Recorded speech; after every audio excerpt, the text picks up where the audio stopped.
Hi, my name is Ka, and welcome to Pitch Points.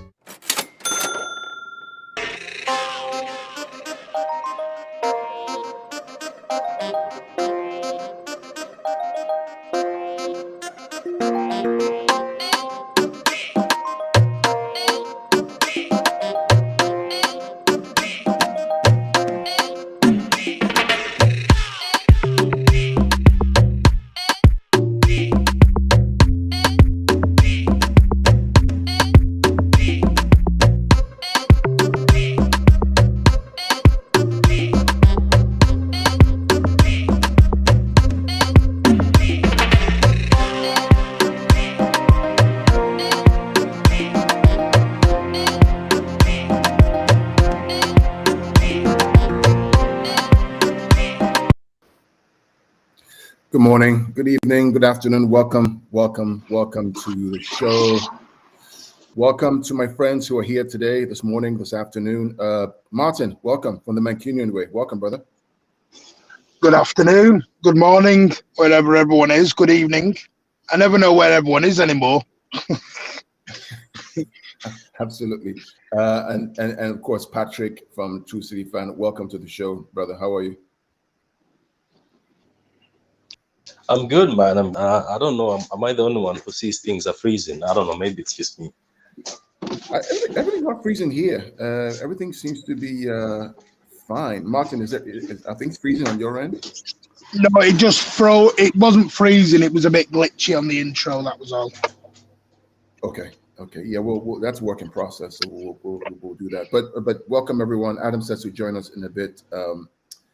Just so this morning, I woke up this morning, getting my kids ready for school, and there's a whole meltdown on the internet. I mean, I've had more fun blocking people this morning than I have in a long time because the meltdown is just absolutely absurd. And I'm asking myself a question, Martin. I'm saying, is the Premier League over? Did we get kicked out of the Champions League? Are we out of the FA Cup? Are we sixth? Are we ninth? Are we relegated? What's going on? What did we lose, Martin? What happened overnight? I'm a little bit flabbergasted. For me, criticism is fine. I think some of the criticism is going way, way overboard. Way, way overboard. And I don't understand it. I don't understand the anger behind everything. Do you know what makes me laugh? And I'm sorry, I'm going to say this, and I shouldn't, but I'm going to say it anyway. It's how I feel. These are the same, some of these, and it's not everyone, these are some of the same City fans who had a pop at Liverpool and United fans for being six and saying we're in a crisis. And City fans would go, well, you don't know what a crisis is. Six is not a crisis. We are second in the league. We're not even halfway. And everyone's suddenly throwing the baby out with the bathwater. And I don't get it. I don't get it. Maybe it's me. Like I keep saying, I'm an old dinosaur. Maybe it's me. I don't know. I mean, and for those out there, welcome McLovin, welcome Abdallah, Adam, welcome. Patrick, I get the idea, but is it really fair to expect this team to go back to back to back to win all four competitions, to win every single game, every single week, every single day, 3 days a week? Is it fair to expect that? Is it fair to expect that they perform at 100% all the time, every time? I think I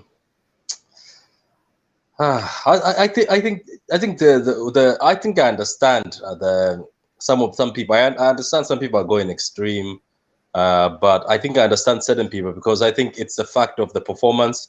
As Veta Game said yesterday, that he doesn't care about the losing, as most people don't. It's just that some people are just performing as if they don't care.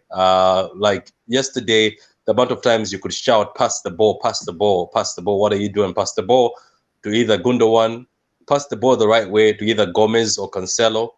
You could see Laporte's frustration from the midfielders, Phillips misplacing passes or letting his man go. So I think that's it, and I get it. The players are humans, somebody said this morning, and we all know they're humans. But I think if the performance was a bit of a fight, but look, I remember when we did the Brentford reaction, a few people said, no, the reason why some of these players, their heads were gone because they were thinking about the World Cup. And I sort of accepted that. But I've been saying this for a long time. Carl, you remember, I've been saying this. I've been being the negative one, saying this team doesn't seem right, even if they win. I said against West Ham with the first game with what's his name, Haaland. I said something seems to not be right in this team. That's just from me. I'm just being honest. It's just something seems like it's not gel. And guess what? And guess what? Our captain comes out and says something similar, that I think we're not gelled and this can be a World Cup call. But I have a solution for that. I'm telling you that this is absolutely normal. See, the problem is we're so used to winning that we expect them to win every single game and perform at the very highest levels in every single game. This is abnormal. Guys out there, what is normal is that a club wins the league like Chelsea have done and they regress. That Liverpool win the league the first season and they're at 6th. That United win the league and they're not there for 10 years. What's abnormal is that every single year you are at the highest levels. Every single year. I'll give an example, Martin, and then Vader's coming onto the show. Welcome, Vader. Good morning. I'll give an example from my own perspective, right? So last season we won 28 games in my league, right? We won all the games. My biggest worry now is how do I motivate these kids to go again in spring, starting in a couple of weeks' time, to perform at that level in every single game. And you know what the hardest game was for us, Martin? The hardest game for us to play was not our rivals. The toughest team that we can play was the person who was at the bottom of the league. Yeah, because you're a scalp. It was the hardest game to play. They were the ones who wound us up the most. They were the ones who got stuck into us. They were the ones who pressed us because we're the top of the league. Because it's hard to motivate players to go again after they've won and won and won and won.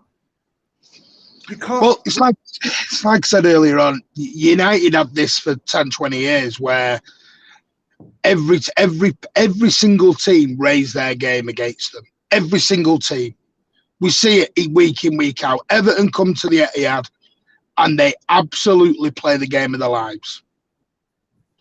They block everything, stop everything. 4 days later, they get smacked at home by Brighton 4-1. 4-1. Where was the same energy then from Everton? Wasn't there. Now, I'm not saying that's an excuse. Yes, but the one thing I do want to touch on today is I've heard this. Well, it's Pep's fault. He played everyone out of position. Go through that team. Other than Kyle Walker, nobody was out of position. Maybe Jack Grealish. Everyone else was a bang where you would expect them to be. Calvin Phillips, CDM. João Cancelo was a right back when he signed. Mm-hmm. Gomez is a left back. Mm-hmm. We know Gomez is not good enough. Sorry, but he's not. Mm-hmm. Cole Palmer, all we heard for 3 weeks was, I don't want to see him on the left. I want to see him on his natural right. Correct. He was on his natural right. Foden, I want to see him in the middle. He goes in the middle.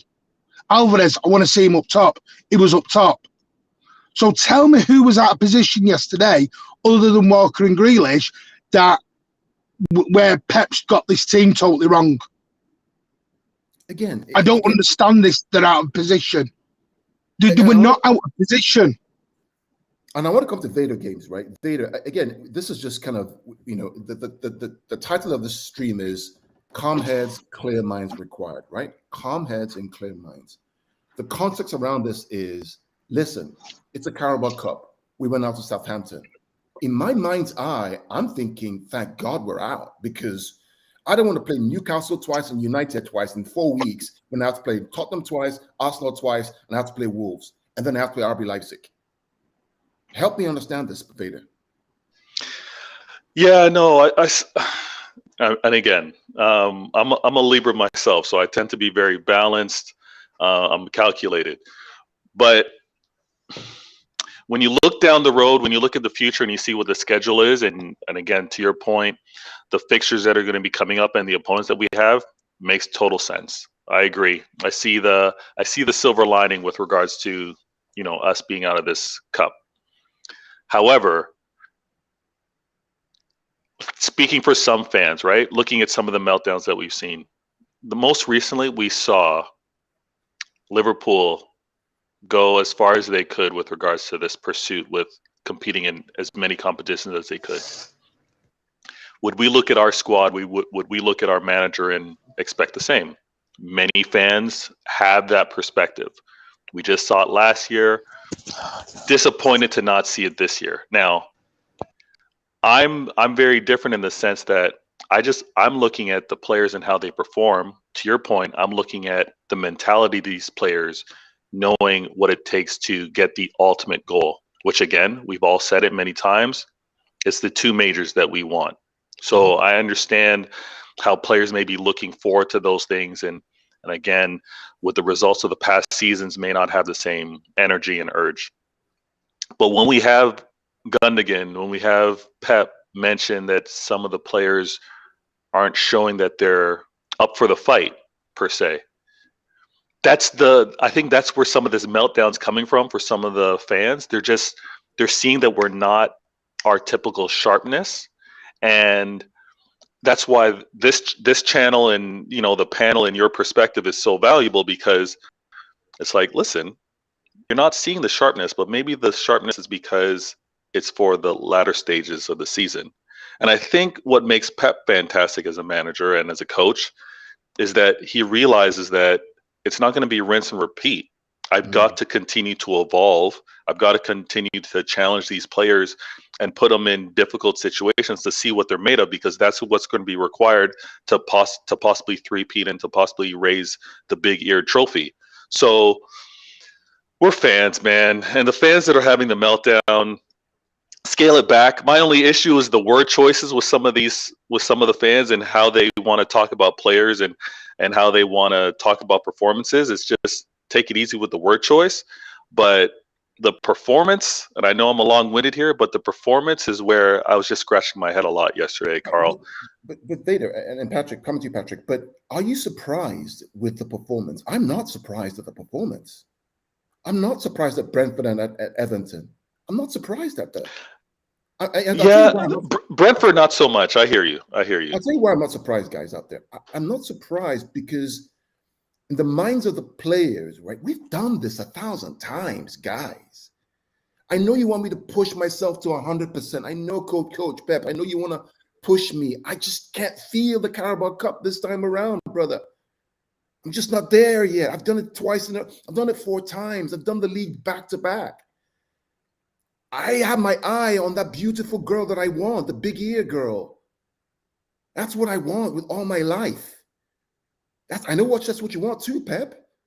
So maybe this year, if we win nothing but the big ears, maybe that's it. And we wash our hands, we go again next year. Again, I just think that we need to be careful not to throw the whole baby out with the bathwater, crucify the whole team because we went out of the Carabao Cup. Oh, by the way, Arsenal went out of the Carabao Cup a couple of weeks ago. Patrick, why is it that this team is able to step up in the big games, Liverpool, Chelsea twice, but struggle against Everton, Brentford, Southampton, with all due respect? What's going on? What can we learn from that, Veta and Martin? Is there a psychology issue here? Yes, possibly. Yeah, go ahead. No, I think there's possibly a psychological issue, but I think there's also an issue of, you look at Crystal Palace, you look at Southampton, you look at even Tottenham. They don't play the same way when they play Liverpool or they play United. When they play us, it's all or nothing to beat us. I swear, honestly, last season we got beat at home by Crystal Palace 2-0 in October. And everyone's like, oh, hang on a minute, where did that come from? And then, we got knocked out on penalties by West Ham.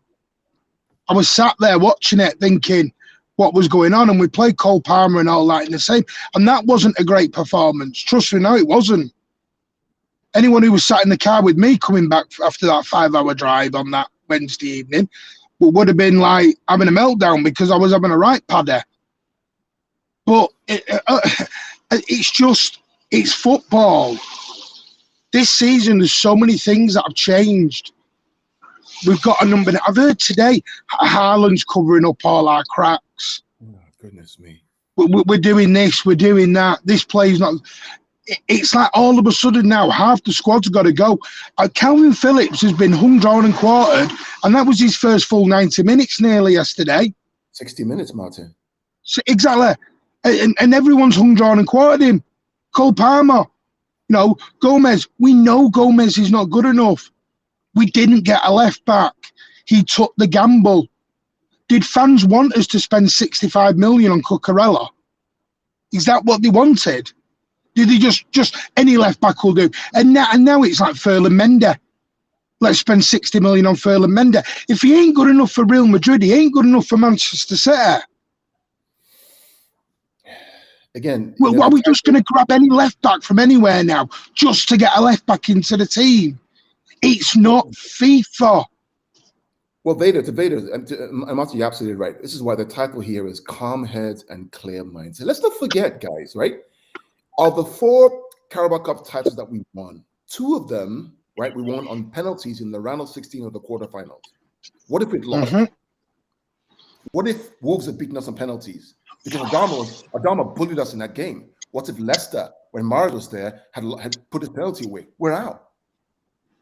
In the year that we won, became Centurions, Wigan Athletic, League One, beat the Manchester Centurions 1-0. Yeah, right. I was there at that one as well, and that hurt. And that's when we had Fabian Delph at left back. It's football. That's fine. Guys out there, this is football. You love it when it's bad, and you love it when it's good. You can't expect these guys to run hot. Look, Liverpool tried to do it. Right? Liverpool tried to match City at 100% for 2 seasons. Look at where they are right now, 8th or 6th. They're killed. It's hard to go year after year after year at the same level. You're going to have ups and downs. Do you know what scares me, Carl? Sorry, mate. Go on, mate. You're on mute, wait, Vader. You're muted. Vader, you're muted.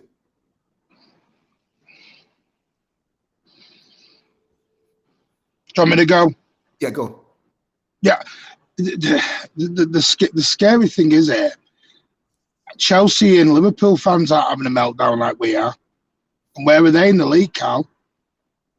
One is 10th. One is 6th. Imagine we were 10th position. And we are melting down more than them. Well, Martin, imagine we're in 10th position, right? We're out of the Carabao Cup, out of the FA Cup. We have no chance of Europe. What happens then? What are you going to do then? I don't want to imagine it. You know, there's an old saying. There was an old saying. If you can't support us when we're losing, don't support us when we're winning. And people seem to think that is some kind of knock. It's not. But we've fallen into this trap of, well, it's not like it was 20 years ago. Listen, I know it's not. I'm not saying I want to go back to Main Road. I don't want to go back to playing York, thanks very much. As much as it was fun being in the terrace listening to all that, it was dross football. I don't want to go back to that. I'm loving what I'm watching. But I'm sat there going, I've heard it's the worst performance ever under Pep Guardiola. No, it's not. We got smacked against Leicester City 4-1 at the King Power. 4-0. I was there at that one. I'm sorry. No, it's not the worst performance under Pep. I just think we've hit the panic button far. But Carl, when does City come good? When have we always come good? We always come good. In February, March, April, we always come good. What month are we in? We're technically we're still in like early December with the game schedule. Yeah. So you know, if we hit March and we're 10 points behind and we get beat by Arsenal, United, then yes, then we can sit down and we can go, right, there is something wrong. But even then, I'm not having a meltdown because I've said this 16,000 times.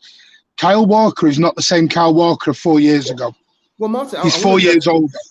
I want to address his comment. Comments here says, Blue says, bro, I'm not confident at all we will make a trophyless. So what? If we go trophyless this season, so what? Are you gonna give up supporting the club? It's an off year. So what? Yeah. Under Pep's first season, we went trophyless, came back in next season, 100 points. So what? This is the problem, Carl. We've fallen, and I'm saying this so I'm blue in the face. We've fallen into the trap what we all said we didn't want to be. We all said we didn't want to be United and Liverpool fans. We've laughed at Liverpool and United fans when they've had a meltdown over getting beat. And we've all gone, they're spoiled, they're arrogant. Tell me the difference right now. Not one City fan can have a go at Liverpool or United ever again if this is the reaction. And this is not me trying to tell your grandma how to suck eggs. This is me just saying, sit back and think about it. Are the performances good enough? No. I hold my hand up. They are not good enough. Do you think Pep Guardiola's stupid? Do you think Pep Guardiola sat there going, these performances are brilliant? Do not believe what he says in the press. Guardiola said a long time ago, go back to that Amazon documentary. What did he say, Carl, to the players in the dressing room?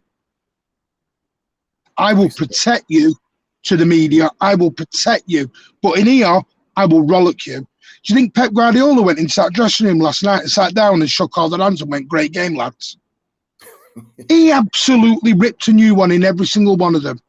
And I'm telling you now, sorry, whether we like it or not, certain players are probably done now.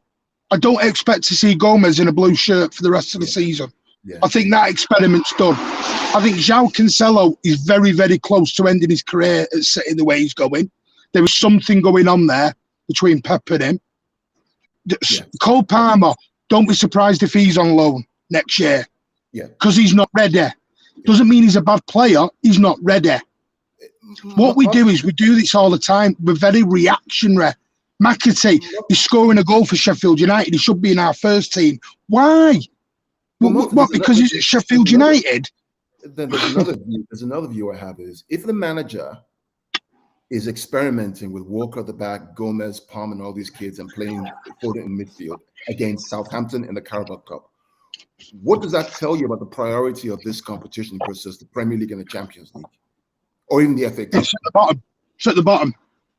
So the manager takes the risk. The risk doesn't work. He moves on. Do you know what? I'd rather him take a risk in the Carabao Cup than rather take him risk in what he did in the Champions League final. 100%. 100%, Martin. Do you know what I mean? Which one do you want him to take the risk in? Pep can't win sometimes. And, do I think this year there's a little bit of... I do think Pep's a bit scared of the players in terms of, if you remember, Sterling, Zinchenko and Gabby all went because he couldn't guarantee him the first team football. And there was a stat I read earlier in the season. He's rotated the squad more than ever because he's trying to give everyone the same amount of games. Because I think mentally that upset Pep last year. If you sat with Pep, I don't think he really wanted to sell those three players. He sold them because I can't give you the game time. So I think he's overcompensated a little bit this year and tried to play everybody, trying to give everyone the same amount of minutes. But trust me now, if you what's the date today? The 12th of January. Get that squad list up. I'm telling you now, when we come back to this mid-August, that squad list will look very, very different. Very, very different. He's not signed a 2-year contract because Kyle Walker's staying there till he's 38. Kevin De Bruyne is staying there till he's 36. That ain't happening. Some of them players are coming to the end. It happens. They are older. They get more injuries. They're not the same players they were 3-4 years ago. This is what gets me. Kyle Walker's not good enough. Well, he's 4 years older than he was. Can you go to the gym at 50 and do the same way you did at 21? No, you can't. I try. I get hamstring. That's human nature. I get quad injuries. It's what it is. We've still got 4 or 5 players that are in the 30s. Martin, even with the transition we're going through, we're still only 5 points behind Arsenal, and we yet to play them twice. Yeah, exactly. Charlie makes a very great comment here. Well, here's what Charlie says, right? Charlie says Arsenal lost 4-1 in the Carabao Cup. 4-1. And they also drew 0-0 with Newcastle. I didn't hear a meltdown. So why are we where is this meltdown coming from? Why? Veta. Check 1 2. Check 1 2. Check We're good. 1 2. Check. Yep. Clear. Oh my gosh! I had to start the computer over again. Oh, it's crazy. Meltdown isn't justified. However, when we look at the individual play of these players, when we look at the form most recently with this game, we can definitely raise our hands and say Cancelo needs to fix up. It's been 3 games right now where no matter where Pep's put him, the fundamentals, passing the ball, being decisive, being sure of himself, we're not seeing that. I know Walker's been used differently amongst that back line, but again, it's the consistency that we haven't been seeing from these players that's raising the where's this going? What's with the squad? So the meltdown is not justified, but now the criticism of individual players and having to fix up again. We had that for Mahrez, we had that for Grealish, and one would argue fans were melting down prior to them turning things around, right? Yep. The same thing's kind of happening now, and It's happening at the right time. I'll say that. Right, Vader. I want to give context to what's going on right now. And this is my own understanding. I'm looking at it from a very, clear head, clear minds. Right. It's no surprise, Patrick, that in the very big games, these guys, Liverpool smacked them at home. Could have been 4-2. Chelsea, home and away, bang, bang. United, 6-3. 6-3. Now, these are our rivals that we played. Okay, we went to Anfield, we lost 1-0 with a stupid mistake. Fine, we could have won that game, by the way, right? Because that should have been a goal, should have been 1-1. But in these big games, these guys step up to the plate because they know it's their rival. They have to step up. It's no surprise that given the fact that they won back to back to back, there will be this, oh God, I have to play Southampton away again. And it's going to be a trudge versus I got to play Liverpool. It's big stakes. It's big show. It's big time. It's no surprise. This happens all the time. As I mentioned earlier on, when I play my other teams against the lower team in my league, it's harder for me to coach them to get up for that game because I think it's Allison's team. That it's okay. We just forget about it, right? Yeah, but Carl, you get paid the big bucks. You're going to get paid the big bucks to be able to not have the natural human nature, the average, the consistent things that we're accustomed to seeing. You're going to be paid the big bucks to get more out of that. I agree with you, but it's hard, Vader. I know. No, I agree. 300 games. It's so hard to keep it. I mean, there's a whole thing about what's it called? What's that law again about 99% efficiency, 0.1% defects, right? Six Sigma, right? Right. When we talk about Six Sigma, perfection is 100%. Even within Six Sigma, 99% is still perfection. There's still that error. There's still that 0.1 error, which means it's impossible to get to that level of perfection. Yeah, it's life. We're human beings. Yeah, but Carl, but go ahead, Patrick. Go ahead. Yeah. I don't know. I get where you're coming from, but at the end of the day, let's look at it this way. Let's call a spade a spade. Everton trash. You drop points to them, and you play horrible football, and you try to play around. You go play Liverpool, who are down under. You give them a sniff of hope. They play Southampton, who are bottom, and you guys are better stars. You still up. That's why yesterday when I sat there, I was like, I have stopped giving excuses to some players, regardless of what position you're being put, because I think, as somebody told me, that team was good enough to beat that Southampton side, but there was a lack of desire. And then we talk about these misplaced passes we're seeing these days. I've never seen this. The last time I saw these misplaced passes was the time Pep came to City the first, and he was trying to teach people like Zabaleta, teach Caballero from passing from the back. That's when we saw these misplaced passes. First of all, Cancelo, somebody who had almost a 90-something pass accuracy or 80-something all the time high, giving away the ball easily. And let's not even get. I've been telling people that no matter people say Kevin De Bruyne has got magic moments, he had good games against Girona and the other game he had, and ever since then he's also misplacing passes. There's just something not right. I get it. Like look. No. Let me finish first, then you can come in. There's just something not right somewhere, because for somebody like De Bruyne, he does misplace passes, but not to that extent, especially against Everton and Leeds, even though we won Leeds game. And then you go to certain players, it's just like some of the passes are just like, there you go, it's yours. So I think that's where I think people are coming and saying, is there desire? I think yesterday, look, if Southampton did what they did to us like Brentford, because the Brentford one, I think is better than Southampton. The Brentford one, we saw a bit of a fight, but yesterday, sometimes you're like, my God, they're not even pressing. And that's the same team that was pressing against Chelsea. But my argument to you is this. It's normal. What's abnormal is to win every single game and play 100% in every single game. That's not normal. That's angelic stuff. That's like for the gods, not for human beings. Again, but it's not the winning, Carl. Give my argument. Hey, guys, hold on, right? I hear you guys out there that yes, it was horrible yesterday. It was horrible against Everton. I get that. What I'm telling you is that this is part of human nature. Perfection is a journey that we're trying to achieve. Sometimes we fall short, but then how do we respond in the next game? That's what's important. Not the fact that, oh, I had a bad game. Everybody has a bad game. You go to work sometimes, you have a bad day at work. You get fired. You get laid off for poor performance. But then how do you respond is the key. I get it. Yes, they were poor. They missed passes. De Bruyne hasn't 100%. But even with all that, they're still second.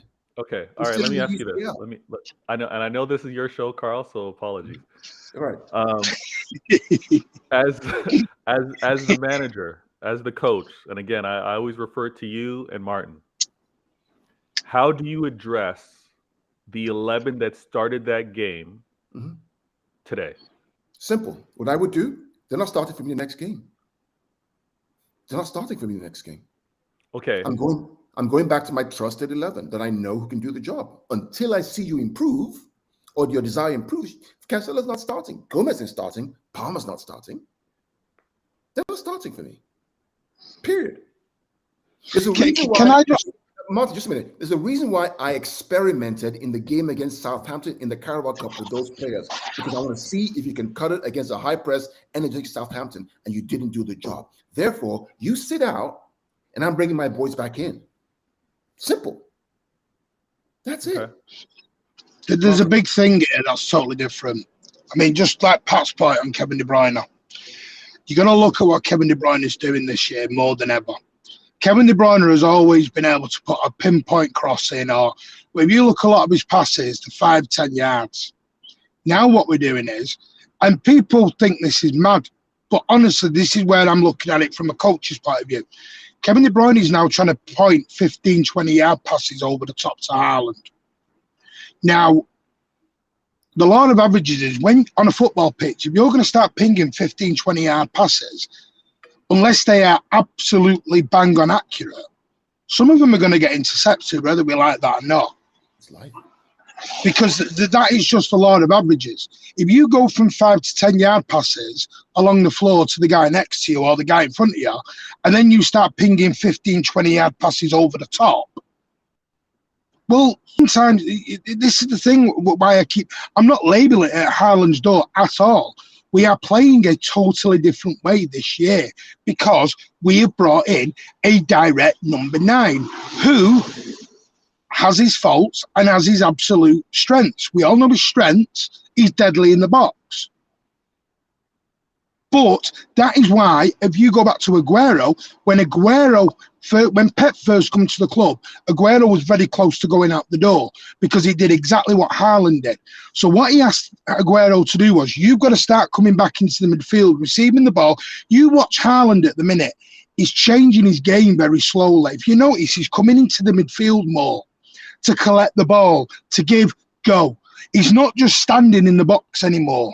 I don't know if anyone's ever noticed that, but he's not just standing in a box anymore. He's now starting to. That's been done on purpose because Pep's trying to tell him you need to be more involved in the game. It has been 4 months. He is not going to turn round and just miraculously get this system right in it, especially when you've got 32, 33. Some of them are 34 years old. That is just I'm sorry. You look at all the players we're going for. How old are they? The 19, the 20, the 21. We are building for the next 10 years. We are January. Everyone thinks you can just go and buy in January. Buy him in January. Buy him in January. It's not that simple. You can't just wave a wand and drop 200 million in January. You have to wait till the summer. You can't get Chelsea. Well, again, context is really key here, right? We lost a Carabao Cup game to Southampton. Oh, by the way, Arsenal lost theirs 4-1 and out of the competition. In the next 5 weeks, we have to play Arsenal twice, Tottenham twice, 2 Champions League games with RB Leipzig, play United, Wolves, and then we have to play Newcastle twice and then United again in 5 weeks. Come on, guys. If the manager's going to experiment, if those players can hold up, this was the game. And clearly they can't. And so we're out. And now we focus on what we need to do on Saturday against Tottenham, against Wolves, and prepare for Leipzig. Sir Alex Ferguson, in his best ever year, the Trevor Martin, remind me, did he win the Carabao Cup that year? No. When Liverpool won the Champions League, Martin, remind me, where did they finish in the league? 4th. Yeah. Remind me. Even when we did the formidables, some dropped. When Chelsea won the Champions League, where did they finish in the league? Remind me. 2021. 6th, 7th. Yeah, they weren't very good. My point is, these guys are human beings. This is human nature. You will always have times where you're up for it. You're not up for it. Motivations are different for every player. Pep even said there are some players who are hungry to win the league by themselves again for the first time. Rico Lewis. And there are others who, not too sure. So let's calm heads, clear minds, and say, we're going to go again. We're going to go again. Do you know what's one of the hardest things going as a manager? People think winning's great. Players can also get very bored of winning. I know that sounds totally mad, but trust me now, when I used to coach my team, we used to smack teams 19-0. I'm not kidding you. We were like 12-0 up at half time. And then you sit there and then you go the week after. Whoa, Martin. So you didn't implement the 8 passes, 10 passes before a shot on goal? Like, you didn't do that? No, we don't. I did. We don't. Oh, do that. and you still put up that many? No, yeah, because you guys don't do that, Martin. We don't do that, do we? I don't do that stuff, man. I don't. The one thing I don't want to say, I don't do what Pep. I do a little bit. I did a little bit of what Pep did, but I didn't do all these 15 passes at the back before we get forward. Yeah. I used to say to them, pass around in your midfield. That's fine. When you see a gap, go. But what I had is a very, very quick forward. A very quick forward who you could play a pinpoint pass through the middle, and he was on it like lightning. And it was a lot. It's very difficult. Sunday league football, Saturday league football is you're not. I know I've seen league games in America, academy levels, and they're playing on gorgeous pitches and gorgeous. Trust me, now in England, you're playing on mud pits. You can't sit playing little pretty football in the pouring down rain on a Sunday morning at 8:00, or on a frozen pitch. Sometimes you've got to play with what you got. I'm just saying that 18 or 19 SmackDown, that sounds vicious. No, it was, and I had 2 players that went on and became professional footballers, thankfully. But what I ended up having to do was my hardest thing was motivating them, because they got into this habit of, well, we just have to turn up. And then training became harder because they got cocky, they got arrogant, they got a little bit bored of this. Well, we're just turning up and beating people. Yep. And I'm like, yeah, I know that. And it was hard. And then when we played the team that was like the top 2 with us, we got beat because they went with an arrogant attitude. But no matter what you do, you cannot coach an arrogant attitude out of them. You can't do that. I can sit and I can go man management and talk and everything else, but I cannot sit there and say to them, don't be arrogant, because that's their mindset. I can't change mindsets. I can't get into a human brain and change that one. I wish I could, but I can't. Vader, I'll tell you an example of what I do in coaching when I coach my kids. They won last year. They won all their games, right? Literally all their games. And I always tell them, listen, a team that's less talented than you will beat you, right? If they work harder than you. If you don't match their intensity, right, your skill won't come through, and you will get beat. There was a game where they were sloppy. It was a semifinal of our Champions League. They were sloppy, terrible, 0-0. We had to go to penalties. Unfortunately, we won the penalties and went to the final. They were sloppy. Attitude was terrible. Oh, we beat them before 5-1. This same team, Vader, we beat 7-1. It was so bad that the coach came to me and said, "Guy, are you going to score 8? Take it easy, man. What's going on with you?" I've had that. I've had that. Vader, we had to take players off the field and play, 10-11 just because we were sorry for this team. This same team came back in the semifinal and it was 0-0 because of the mentality. Mm-hmm. They're human beings. This happens all the time. The question is, how do you now react going forward? What do you do against United, against Wolves, against Tottenham? How do you react from the disappointment, the shock of poor performance, and now go forward? Nothing. I know that Twisted said, "Carl, I'm emotional. Talk about the tactics." There's no tactic to report yesterday. There's nothing. It was a shit show. It was a calamity. They were all We didn't turn up. Yeah. Yeah. Okay. So not to get too far ahead of ourselves, because obviously there's going to be a United preview and things of that nature, and we're going to speculate on what we think might be the 11 and the formation and da. But maybe the energy, this meltdown energy, is premature. Maybe it's with how it's attributed to the Carabao Cup and the exit to Southampton. Fan base, relax, chill. To your point, Maybe it's justified. Maybe you never know. It's justified. Maybe, but this is what I'm going to put. And again, apologies, Carl. I know it's your show, but when we've got the big match, the big opponent, the expectation that every player should be raising their level because these are the matches that you should be prepared for. If we see a repeat performance with regards to not being up for it, being sloppy, energy level against United, alarm bells should be ringing. Absolutely, 100%. Okay, well, can I just come back on that? Can I come back on that? I get what you're saying, Beta, but if it happens, what then? If we have a Southampton performance against United, yeah, what then? Do we sack Pep? No, it's not about sacking Pep, but it's about asking questions. Why are we seeing this performance amongst a squad that want to win? Again, they want to win the big ears if that's what their long-term vision is, that want to win the league.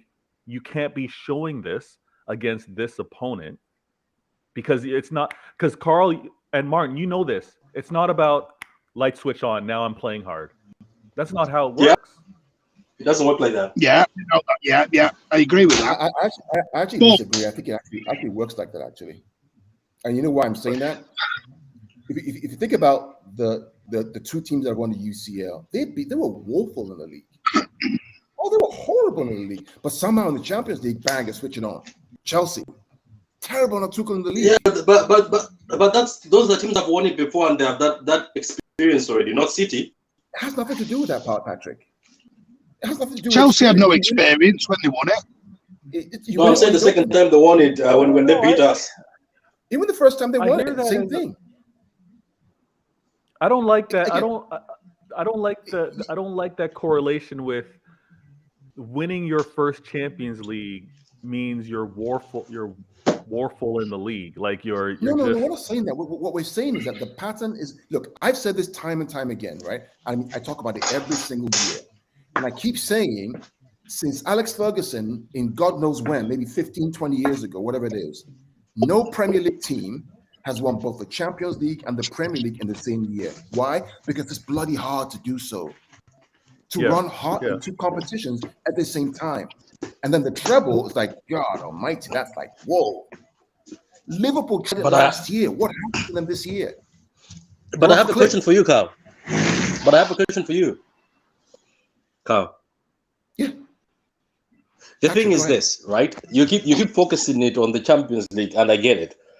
But what of the people who think that they want another Prem, they want a three-peat?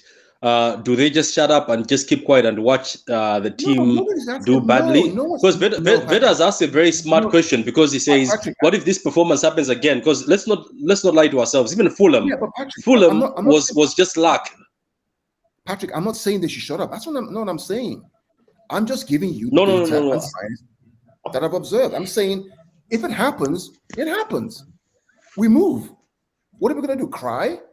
Knock up? I think what Carl is saying is, how far do we go with the meltdowns here? Yeah. Do we go to a point of the meltdown of Pep, see you later? I don't think so. Half the team. But I think. No, but what I'm saying is, Pat. You know what I'm hearing? And are we frozen? Oh, sorry. Go ahead, Martin. Which is fine. You can question the manager. I'm not saying you can't. 100%. He makes mistakes. He's human. We know that. Pep lives on the border of genius and madness. But if you push too far, he's already indicated it. I'll go. I'll walk. But oh wait, calm down. Now calm down. That's where I think, Martin, you lose me. So you're trying to tell me that I know, look, I understand and I appreciate and I think what Pep has done for this club, and Pep will obviously go down as the best recent to Man City. But you're telling me that you are scared to question him. Let's say, for instance, we go to a UCL final this year, right? And he messes up again.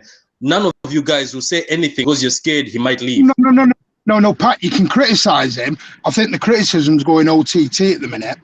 I think it's going way over about constructive criticism. Yeah, not the Martin. We're not talking about those idiots who say Pep out. But the trouble is, there's a Pep out. Those are just kids. No, but there's a lot of idiots at the minute. What I'm hearing. No, but Pat, there's a lot of people who are long-time Blues who have big platforms that are saying the worst performance ever under Pep. No, it wasn't. It just wasn't. I have seen worse. I remember the Tottenham 4-1 or 4-0. And I remember the Everton game where we got slapped. Lukaku price tag went up. That was worse. No, but this one, what my point is, Pat, there's a lot of long-term, high-profile Blue accounts that are saying it's the worst. It was embarrassing. So I've even heard, and I won't say. I was listening to the podcast earlier. I've even heard the word crisis mentioned. You know what it is, Martin? We are as a fan, we are too reactionary, because I remember saying on the space before the game, the Southampton game, I said, look, do you want some of the meat? Yeah, I said, look, if we win it, we win it. If we go through, yeah, if we beat Southampton, we go through, great, you know. If we don't, you know, it wasn't meant to be. We've got bigger fish to worry about, you know, and concentrate on. But you know what it is? Some of us as a fan base here, we are too reactionary. Yeah, Adam, this there's a lot of background noise from somebody with glasses or cups. I mean, have a lunch. What do you cook? I think that's Pat. No, I'm so sorry about that. Just what's happening is my mic on this phone, right, Carl? It's free and freezing. I tried to get myself on my tablet. It said I couldn't. So because I'm walking around, let me. Okay. So Adam, back to you. I mean, Arsenal got beat 4-1 in the Carabao Cup and they were out. None of their fans went to meltdown. No, it just didn't. So, and I asked myself the question: you've won it 4 times. You have, you know what it is, a crazy schedule coming up. Yes, it was a bad performance, but what other game Veta can this man experiment with apart from this game? There's no other game he can experiment. Absolutely right. Absolutely right. I think, and again, it's not even I think, because I know, unfortunately, and it's been joked about, there were some fans that were honestly contemplating the Q word. Oh, God. This going into this week, I kid you not, they were throwing that out there. So that bringing back, being pulled back down to earth, and actually losing that arrogance to not have to actually say those words, because to say that is very arrogant. It's too early in the season to be able to be throwing that out there. So a lot of the meltdown for them, talking with big chest about pursuing that's where that's coming from. But what I want to bring back up, which the light bulb went off when I was listening to you and Martin, is that Vader, before you if go, Vader, let me ask you a question, Vader. Which team right now in England has the chance of winning the Premier League, the Champions League, and the FA Cup? Which team? Which is the only team right now? To win all four. I don't believe there's a team that can Which still team win right now in the Premier League right now? And I'm not saying they're going to do it, right? Which team has the chance of winning the Premier League, the Champions League, and the FA Cup? Which team? The realistic team. There's only one. City. Yeah. With all the meltdown and all the madness and all the bad performances, the only club right now who conceivably could do all three, Liverpool are far away, Chelsea are way away, they're out of the FA Cup, right? Liverpool have to climb up to the top of the league, that's going to be very difficult, or the Champions League. City are the only ones right now with a realistic chance of doing all three. Not that they're going to do it. Yeah. So, again, calm heads, clear minds. We are where we are. We will. I mean, can I say, Cal? Charlie's just put a comment there. Sorry, go on there. Yeah, just before, I was just going to say, listening to you, Martin, and you, Carl, what I'm hearing, right, and you guys bring up human nature and winning every match realistically, let's be real, that's not going to happen. But what I'm hearing, and some of the quotes that are coming out from the players and obviously from our manager, is that if the players aren't showing to have the same fight, the same hunger, the same desire for, and more importantly, yes, I get it. Carabao Cup, been there, done that. Maybe they're looking long term, but if they're not showing that they're listening for the instructions to have the same hunger, the same desire, whether it's pressing, whether it's executing, then it's not the manager we should be questioning. It's the players and whether they remain here. If there's players that have been there, done that, and they're not showing the same desire, they're the ones that need to be out the door. So the criticism that we kind of had of them with this performance, if we continue to see it, we're going to have to be saying bye-bye, guys, because the hunger and desire needs to remain for the goals to be accomplished. Sorry, Victor, to cut you off. Sorry to cut you off. Martin pretty much, sorry to cut you off, but Martin pretty much just stated it in his show where he said, listen, if these players are not showing the desire and the hunger and their attitude ain't right, all that they're doing is just pushing themselves out of the club because Pep is just going to get rid of them and replace them. But then I asked the question, 3 days before this game, you bossed Chelsea off the field, 4-0, with pressing, with desire, with hunger. So the question for me is not the fact that these kids don't have it.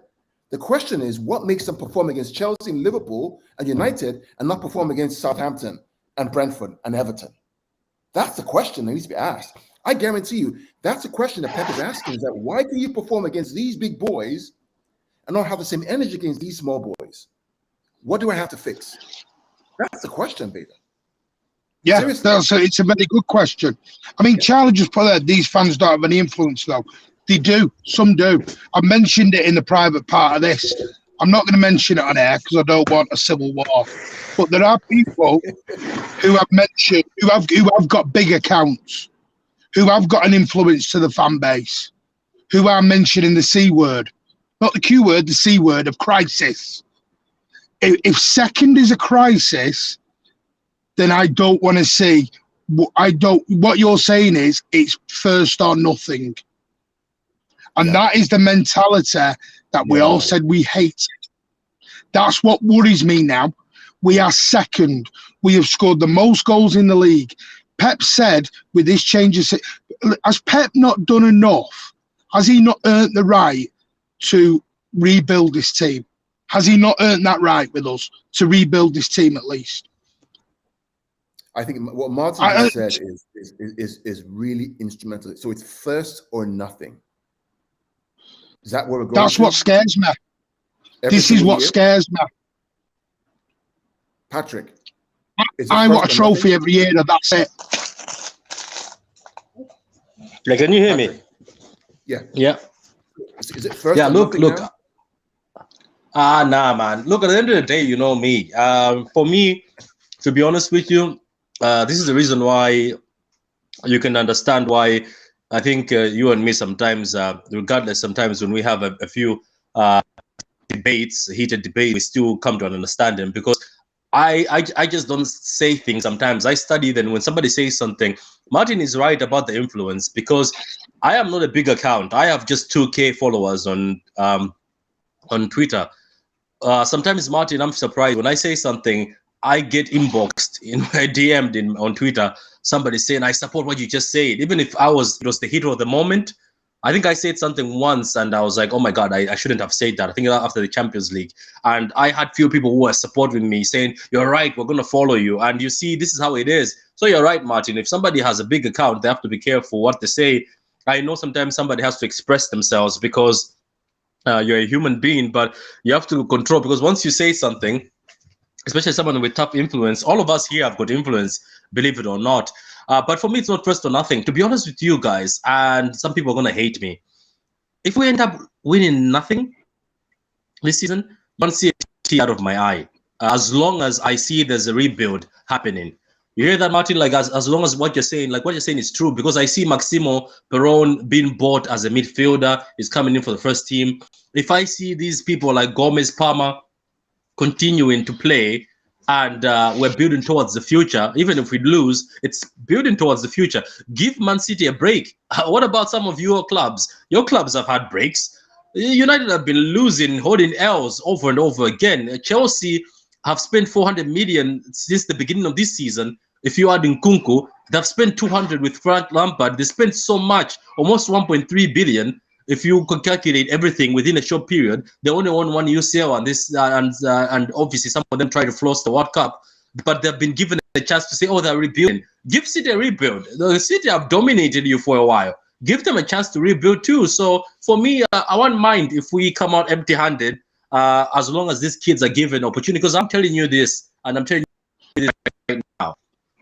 When some of you guys, you're shameless. I know who you are, but I'm not going to mention your names on Twitter. We were together, slating Rodri as the slowest person we've ever seen, saying this guy will never replace Fernandinho. We need somebody else.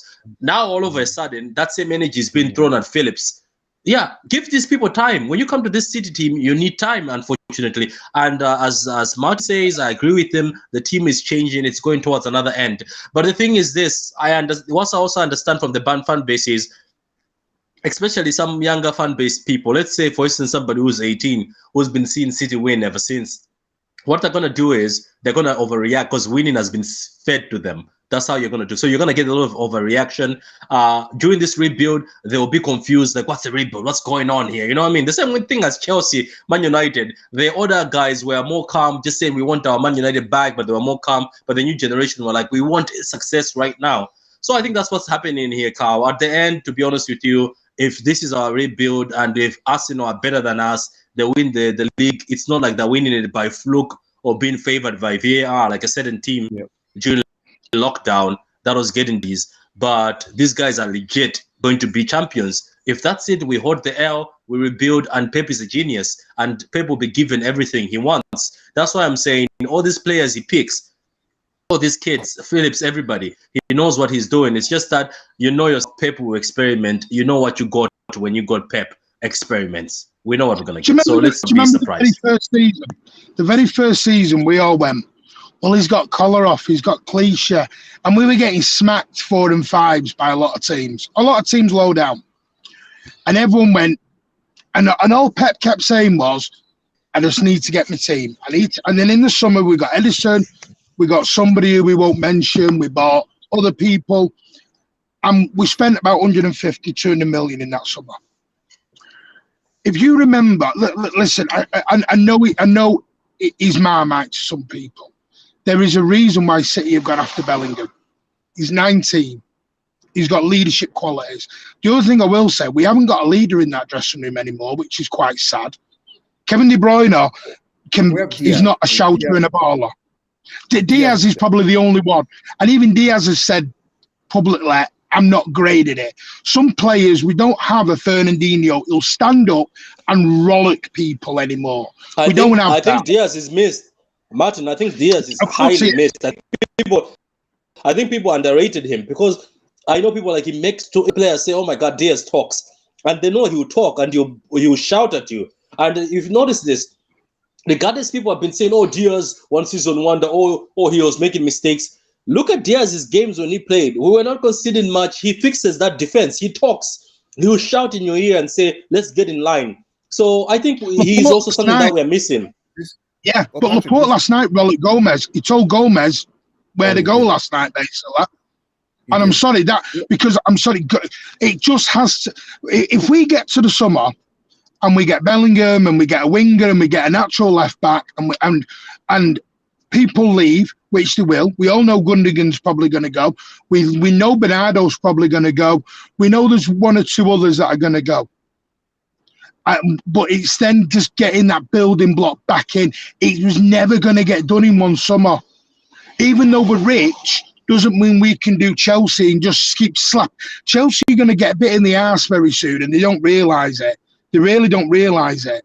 But they're going to get bit in the arse. Arsenal have just bought a kid. This guy, I can't remember the guy. It begins with M. Do you know how much they're paying him on wages? Modric. Do you know how much they're paying him on wages? £37,000 a week. Do you think these top players at Arsenal, to keep winning titles, do you think they're going to keep being able to roll out 37,000 a week at players? No, they're not. So in the end, it'll come back and bite them in the rear end. You've got to get that balance between Arsenal are not building to stay at the top because they're not doing it the right way. They're not giving the players the correct thing. They're doing it the Tottenham way, the tight way. They're trying to win leagues on a budget, which is fine for a season. It's not something that will be able to be continued for 5 years. They are going to have to up things. We've been going for about an hour, and I want to wrap it up in the next couple of minutes. But the title of the show, again, is Calm Heads and Clear Minds. We're trying to bring a perspective to our fan base to say, guys, this is normal. This happens every year to us. It happens every year. I remember the Leicester 5-2 at home, then the meltdown, the West Brom game and the meltdown. Even in the Centurion season, Martin, 1-1 against Everton at home, red card for Walker. Remember that? 1-1. Yep. Do you all remember Eric Garcia? So, calm heads, clear mind. We will be fine. Whether we lose, we draw, we don't win, whatever it is. We have nothing to. There's only one thing we need to prove right now. And that's all big ears. Everything else, there's nothing else to prove. Maybe 3 in a row. Martin wants 3 in a row, so I'll give Martin 3 in a row. But let's just relax. Let's see what they do on the weekend. If they're up for it and they fight and they work hard and they press and they still lose, what do we say then? What do we say then? They lost away to United, a contender away, but they fought and they tried and they hustled. It is what it is. It's football. My point is we don't win every single game. It's impossible. Even in FIFA, you don't win every single game in FIFA. Correct me if I'm wrong, those who play FIFA, Adam. Right? Even in FIFA, you don't win every single game. No, I disagree with that. I always win every single game. I win every game, but I get out of cheat mode. You're spot on. And listen, it's not every fan. There's people like Charlie in the comments who is a very level-headed young lad. So some people, are very level. What worries me at the minute, there is some big influences. This is not even a new fan, old fan debate. There's a lot of old fans, dinosaurs like me, that have hit the meltdown button. It will happen. People will have. But to me, I will not judge. This season, I've always took as last season. Really, our squad didn't deserve to win the league the way we were. I spent all last season going, we haven't got the biggest squad. We scraped over the line. Got to remember, last year, we scraped over that line to win the title last year. We didn't win it at Cantor. We weren't playing fabulous football. We scraped over the line with Laporte having pain-killing injections. Yep. We were having to. This happens. So if this year's the year we fall short, then fair play. Congratulations to whoever does. But I tell you what, we will correct it in the summer. We will correct it in the summer, and we'll go again. And I tell you what, look out for everyone else next summer. Because I'll tell you what to say, a hurt animal is one of the most dangerous animals. Well, and Patrick and Adam, you know me and my anti-Bellingham thing, right? I'm at the point now where Martin gave me an argument. And he gave me an argument that I felt was superior to my own argument.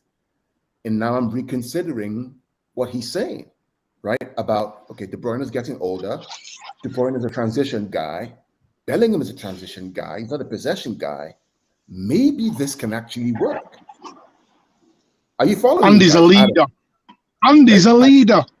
Are you following me, Patrick and Adam? So Hmm. again, when I talk about calm heads and clear minds, I'm talking about my own self, about, okay, maybe I haven't been calm-headed and clear-minded about my view on Jude Bellingham. Maybe I need to reconsider what he adds to us rather than what we add to him. That's the biggest. following That's the me? biggest. That's the biggest W you've got by admitting that. Maybe they have to change. Maybe Pep excuse me, sorry. Pep looks at this team and says, maybe I have to change. Maybe you and me and other people, when we were looking at Jude and the way he plays football, we're like, maybe we can never do this. But Pep changes all the time. I don't think Pep wants for years and years just to be known as the tiki-taka guy. Maybe the reason why he's bringing some certain players, some certain profile, is I want to change football into a certain way. Don't forget, when he was trying to change things at Barcelona, he got a bit of rejection. When he was trying to get things changed in England, he was getting rejected, being laughed at, saying you can never do this football in England. But now, even Sunday League, I watched a clip of Sunday League playing from the back. Right now in FIFA, since FIFA is an example sometimes, Martin, people in FIFA used to do hoofball, over the top hoofball.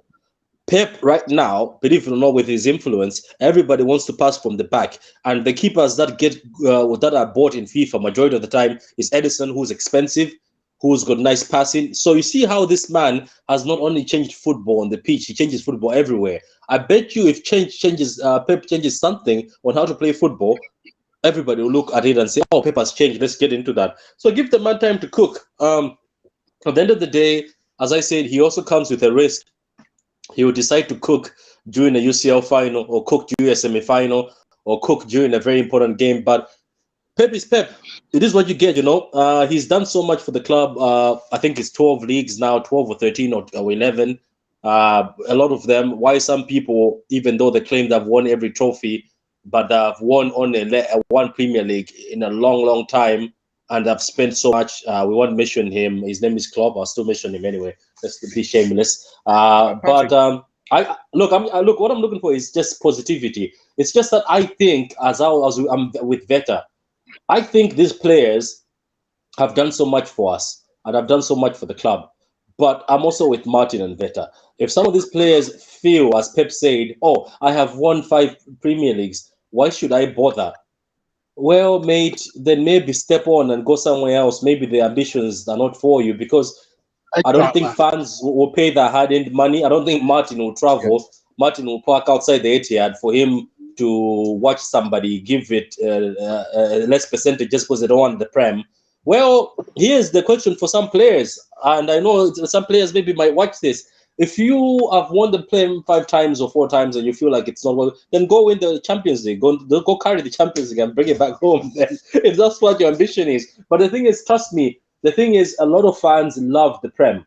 And if these players start performing like this in the Prem, I'm telling you, there will be people talking. Because trust me, even back home, when you pay money and you go into the stadium and your players are walking, oh my God, the fans in my country. They'll be out the game. I think, just to wrap up, everyone, I'll give everybody a chance to kind of finish up. But let's give them the benefit of that. They've done it for over 5 years. They have a rough patch. They're only 5 points behind. They still have to play Arsenal twice. Even if we lose to United and Arsenal win against Tottenham, it's just, it's 8 points. But we still have to play them twice. Worst case scenario. So let's reserve judgment till we see where we are in like March, April. Then we can say, okay, we know we're far away or we're close by, or let's see what's happening. But the history tells us that this team are able to come back from a disappointment and run ragged over the league. They showed it time and time again. So let's you know what? Sorry, go on, Cal. And let's give them the benefit of that, Martin. I'll let Martin, Adam, and Patrick guys wrap up. Yeah, it's just you got to look at who we've been linked with. The players who we are strongly linked with. Gavardio, 21, 22. Bellingham, 19. Perone, 19. Alvarez, 22. Haaland, 22. He's bringing in players that will go for 10 years. He's rebuilding. I have no problem with a fan being upset about a performance. I was upset about the performance. But if any manager deserves to have an off season, it's Pep Guardiola. I'm sorry, I'm not making excuses, but if anyone is allowed an off season, it's Pep. And that's not because he's earned that from me. From me personally, he's earned it. He's earned that time to rebuild, readjust, go again. If we don't win anything next year, it's not the end of the world. Keep saying it. Did you start? Nobody here and nobody in the comments started supporting Manchester City because we were lifting silverware. It's in your blood. It's in your heart. That will never leave you. But let's not throw words out like crisis. Let's not throw words out like, I'm questioning Pep. Maybe he should quit. Come on. That is way over the top. Way up. Let's keep calm. By March and April, we'll know where Bellingham's going to go. If it's not us, fair play to whoever gets him. But we will know by March exactly where Bellingham will be. Because you'll get the same announcement you did with Haaland. We'll know where a lot. City are not dumb. Behind the scenes, they are working. Let them work. If this is an off-season, fair play. We're just winning FA Cup, fair play. Whatever it is, just remember, we sing City till we die. That's what we are. We don't sing City till we don't win anymore. That isn't what we sing.